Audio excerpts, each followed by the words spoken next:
warahmatullahi wabarakatuh. Selamat bertemu kembali dengan Bapak Ibu sekalian di dalam video advertorial dari jurusan Manajemen Fakultas Bisnis dan Ekonomika Universitas Islam Indonesia. Kali ini kita akan membahas mengenai salah satu UMKM yang menjadi binaan dari Universitas Islam Indonesia. Nah, kali ini kita akan ditemani oleh Bapak Zainal Arifin. Assalamualaikum Bapak. Waalaikumsalam warahmatullahi.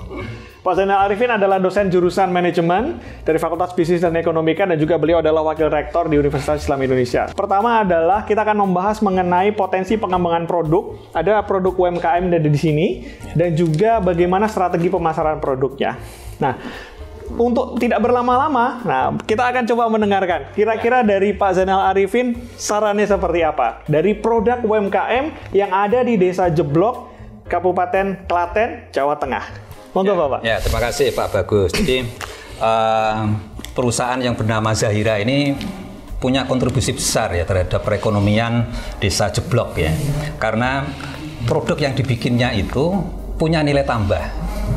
Ini bahan bakunya kan ikan nila ya.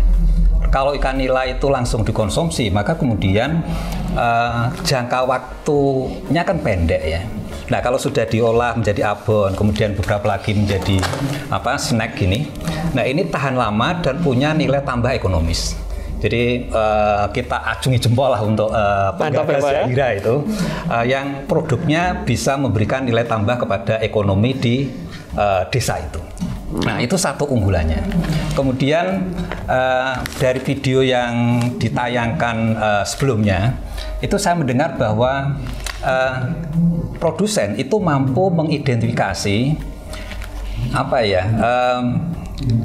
kekeringan ya dari abon. Oh, iya. Nah, ini penting. Jadi kita akan yakin ketika produsen itu tahu persis abon berkualitas dengan yang tidak itu seperti apa. Oke.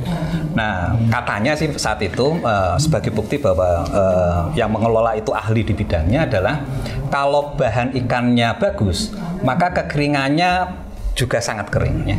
Tapi ketika ikannya nggak bagus, maka kekeringannya juga tidak optimal. Sehingga kalau proses produksinya itu bisa dipisahkan, yang kurang bagus dibedakan dengan yang bagus. Nah, itu saya kira nanti kontrol kualitasnya bagus. Berarti UMKM-nya sudah kenal dengan namanya quality assurance gitu ya Pak ya? Quality assurance. Jadi mungkin bapaknya tidak tahu tentang ilmu itu, tapi sudah mempraktekkan itu. Nah, saya kira luar biasa itu. Iya. Nah, kemudian kalau untuk saran pengembangan produk yang... Ya, saran pengembangannya, apa yang sudah jadi keunggulan itu, coba dikomunikasikan kepada konsumennya. Karena saya lihat di sini itu tidak ada masa kedaluarsa. Nah, padahal produsennya sudah tahu ini masa kedaluarsanya berapa, tapi kok dicantumkan. Saya kira ini perlu dicantumkan seperti itu. Kemudian dari videonya juga ada keluhan gitu ya, bahwa konsumennya itu kan konsumen akhir ya, sehingga kemudian terbatas. Padahal terutama abon ya, kalau yang snack ini memang agak susah untuk dipasarkan di luar wisatawan. Kalau abon ini kan sekarang sudah banyak dipakai untuk suplemen itu istilahnya. Makanan tambahan gitu ya Pak? Bukan makan tambahan, tapi misalnya untuk isi roti, untuk apa gitu. Jadi saran saya pasarnya diperluas ya, tidak hanya ke konsumen langsung, tetapi justru ke pasar produsen. Gitu ya. Kalau bisa ke pasar produsen, maka kan kemudian demand-nya itu tetap ya.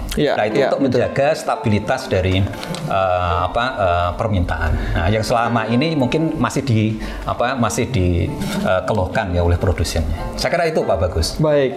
Tampaknya bagus sekali Pak. Jadi Bapak tadi menyampaikan perihal mengenai bagaimana pentingnya untuk mencoba pasar baru, memperluas pasarnya. Betul. Baik. Mungkin saya akan coba untuk menambahkan Bapak Ibu. Jadi memang produk ini seperti tadi Pak Zainal sampaikan, punya potensi yang sangat bagus sebenarnya. Nah, potensi ini akan sangat disayangkan apabila tidak mampu menggait market yang lebih besar.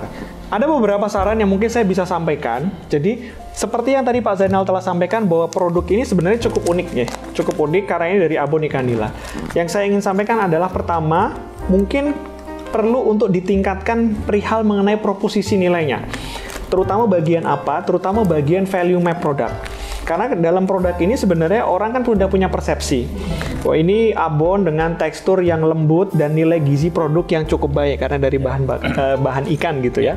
Nah, yang perlu ditingkatkan adalah mungkin bisa coba nanti masuk ke kategori produk yang lebih tinggi, yaitu adalah healthy food. Jadi benar-benar diutamakan keunggulan makanan sehatnya. Nah, nanti kalau misalnya bisa dikonsumsi oleh balita, ibu hamil dan menyusui, itu tingkat konsumsinya akan lebih rutin dan lebih tinggi karena mereka membutuhkan makanan kesehatan. Terus kemudian yang kedua, seperti Pak Zainal tadi sudah sampaikan, kita coba untuk memindahkan target pasarnya. Jadi target pasar yang selama ini mungkin sangat tergantung pada segmen pasar oleh-oleh dan wisata yang notabene itu biasanya tergantung pada musim wisata tertentu ataupun kompetisi di pasar itu sangat berat sekali dan harganya sangat sensitif dan nilai tambah produk rendah. Nah, kita coba agar mungkin produk ini bisa masuk ke pasar healthy food. Nah, di mana nanti konsumsinya akan menjadi konsumsi harian karena kebutuhan nilai gizi, kompetisinya lebih sedikit, nilai tambah produknya semakin meningkat, semakin naik, seperti itu. Dan kemudian yang terakhir adalah kita coba untuk usulkan penguatan jalur distribusi. Nah, karena di dalam jalur distribusi ini dari UMKM sudah mencoba untuk melakukan optimalisasi melalui sosial media, tapi bagaimana caranya tidak cuma sekedar komunikasi, tapi optimalkan jalur distribusi digitalnya. Ya. Karena kalau misalnya UMKM biasanya tergantung dengan pola distribusi konsinyasi, titip di toko, dan barang akan ngendon di situ. Tapi kalau misalnya ada toko daring dan pasar daring atau marketplace, itu akan bisa distribusinya berjalan lebih lancar. Nah, mungkin dari beberapa review kami berdua, mungkin kita bisa coba ini ya, usulkan ya. Iya, ini kayaknya tadi ide Pak Bagus tentang healthy food itu penting. Iya, betul. Kebetulan memang core produknya, bahannya, itu kan dari bahan yang lebih sehat dibandingkan dengan abon daging. Ya. Betul sekali. Kalau kita bicara daging itu kan bayangannya kolesterol gitu ya. Nah, maka ini ikan ya. Ikan itu saya kira lebih sehat dan supaya itu nyampe ke konsumen memang kemasannya harus diubah supaya mencerminkan ini sesuatu yang lebih sehat loh dibandingkan dengan abon yang dari daging. Betul. Bagus, ya? Nah, saya punya Pak beberapa contoh yang mungkin ini bisa menginspirasi juga bagi teman-teman UKM dan juga mungkin mitra bisnis. Jadi kami memang mengusulkan kepada UMKM ini untuk meredesain packaging dengan menyesuaikan target konsumen yang tadi kita coba rubah. Di sini ada beberapa contoh. Misalnya, kalau misalnya ingin merubah packaging dari yang seperti ini, mungkin apabila diwujudkan dengan seperti ini akan lebih cocok misalnya kalau untuk makanan balita ya, dengan tipe packaging seperti ini, menarik warna. Nah, itu nanti konsumen untuk balita dan ibu hamil juga akan lebih senang. Biasanya kalau perempuan senang lihat colorful gitu ya. Nah, atau mungkin misalnya bisa juga seandainya ini dibuat dengan konteks packaging yang lebih mudah dibawa.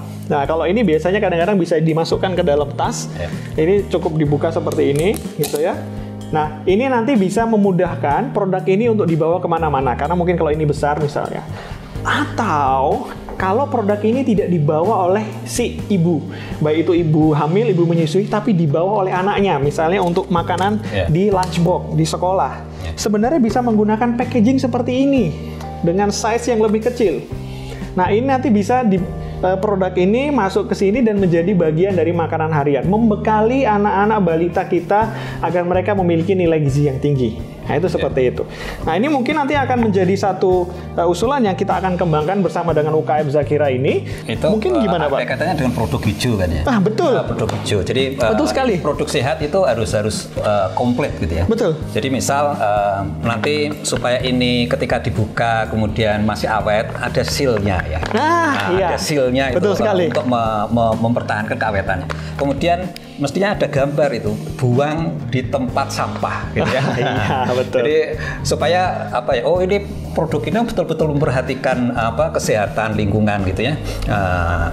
Harus komprehensif di kemasannya itu. Kira-kira gitu Pak. Betul sekali. Nah, dengan ini kita harapkan memang Bapak Ibu dan mitra bisnis maupun juga calon investor dan siapapun juga ikut mengoptimalkan produk seperti ini, dan ini juga produk dalam rangka pengembangan pemberdayaan potensi-potensi desa, kewirausahaan dan ekonomi. Oke, tadi kan dari diskusi ini kita berupaya agar Zahira ini rebranding gitu ya, supaya menjadi produk yang sehat. Nah, kami UII itu bersedia untuk mendampingi ya di perusahaan ini supaya arah brandingnya itu yang health food itu bisa tercapai. Ya, insya Allah kita akan bantu. Baik. Gitu. Baik, terima kasih sekali Pak Zainal Arifin, dan sekian dari video advertorial UMKM kami. Mudah-mudahan ini bermanfaat buat teman-teman UMKM dan buat siapapun yang menonton. Kami cukupkan. Wabillahi taufiq wal hidayah. Assalamualaikum warahmatullahi wabarakatuh. Waalaikumsalam warahmatullahi wabarakatuh.